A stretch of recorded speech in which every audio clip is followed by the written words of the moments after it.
For more on the U.S. response to the war in Israel, we are joined by Republican Senator from Tennessee and member of the Senate Judiciary and Veterans Affairs Committees, Marsha Blackburn. Senator, thank you so much for being with us. I want to start where Rich had touched on, this New York Times report directing some blame at Iran for this attack on Israel by Hamas. The headline is, officials from Iran and Hezbollah planned the attack, people familiar with the operation said, but the U.S. and its allies have not found any evidence directly linking Tehran. That would be in line with what we've heard before. But this was based on interviews with 3 Iranians affiliated with the IRGC, the Revolutionary Guards, and the senior leadership. What is your response to that, given how much we've heard from the administration, the messaging that there's no direct link to Iran? Jackie, what we know is that Iran is the world's largest state sponsor of terrorism.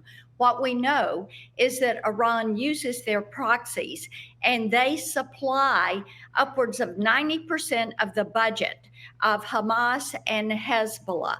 Those are things that we know. We know that Iran, the Ayatollah, came out and said that getting rid of Israel, I'm paraphrasing, of course, that this was important to their initiatives. And they have said many times that their #1 target was Israel. And indeed, this was an attack that was well planned. It was well thought out. You just heard the former prime minister say that they were surprised, but they would not be surprised a second time. And they have unified themselves and they are focused on eliminating response and Israel doing what is necessary to protect themselves, their country, their people. And you've led this effort within your chamber in the Senate, trying to refreeze the $6 billion that the U.S. had made available to Iran for humanitarian purposes. We know that the administration broadly plans to leave requests for withdrawals pending, but you're calling for a formal freeze. Explain why that's important. Yes, it is vitally important because you do not want attention on this issue to fade and then the U.S. to say, well, we quietly froze this and delayed it, but now we're going to open it back up. And unless we have a formal decision to freeze that money and remove Iran's ability to get to those dollars, the concern is they will eventually release this $6 billion. And Jackie, what you have to do is say, if you're doing anything with this money, it should go to Israel to pay for destruction and damages that have been done to Israel. This is an unprovoked attack. We also Senator, one point there. Are you at all concerned that if the U.S. were to refreeze the $6 billion, that it would be tantamount to calling Iran responsible for this and what implications that might have? Does that concern you at all?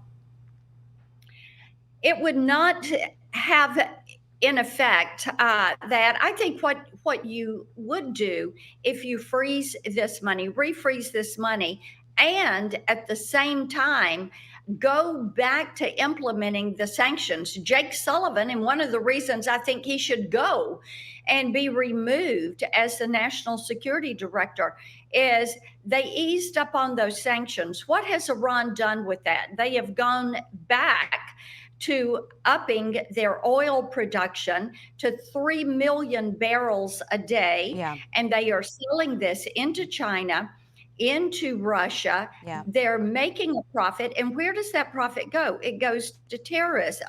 We also know that President Trump cut. We're running out of time, but I just want to get you to clarify one thing I believe you just said. You're calling for Jake Sullivan to resign from his post as the National Security Advisor? Absolutely. He has not served this country or the president well. Okay. And I think it is time for him to go. When you look at what happened with the first Iran deal, when you look at what has happened with the second Iran deal, when you look at the easing of sanctions that has allowed Iran to up their oil sales, Jackie, The advice that he has given the president has not served the American people or our security well. Wow. All right, news there. All right, Senator Marsha Blackburn, thank you very much for being with us. I apologize we've run out of time. Appreciate you being here. I'm Steve Ducey. I'm Brian Kilmeade. And I'm Ainsley Earhart. And click here to subscribe to the Fox News YouTube page to catch our hottest interviews and most compelling analysis.